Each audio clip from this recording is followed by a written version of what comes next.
Border guard বাংলাদেশের উদ্যোগে medical ক্যাম্পেইনের মাধ্যমে পঞ্চগড়ের আটোয়ারী উপজেলায় গিরগাঁও সীমান্তবর্তী ধামুরহাট এলাকায় 500 জন দুস্থ, অসহায় ও সুবিধা বঞ্চিত প্রান্তিক জনগোষ্ঠীর জন্য বিনামূল্যে চিকিৎসা সেবা ও ওষুধ বিতরণ করা হয়।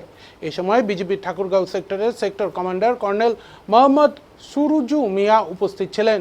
চলমান বর্ষা মৌসুমে বিভিন্ন রোগের প্রাদুর্ভাব বৃদ্ধি পাওয়ায় সীমান্তবর্তী এলাকায় প্রান্তিক জনগোষ্ঠীর প্রয়োজনীয় চিকিৎসা সেবা থেকে বঞ্চিত থাকে।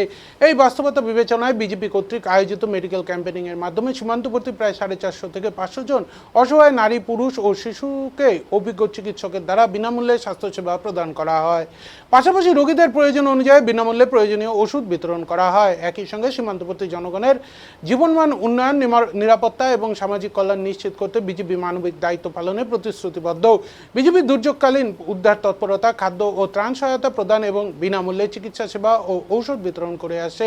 এছাড়া শিক্ষা উপকরণ প্রদান সহ বিভিন্ন জনকল্যাণমূলক কর্মসূচি বাস্তবায়ন করে আসছে। এসব তথ্য নিশ্চিত করেছেন পঞ্চগড় 18 নম্বর বিজেপি ব্যাটালিয়নের অধিনায়ক লেফটেন্যান্ট কর্নেল আবদুল্লাহ মোহাম্মদ কায়েস।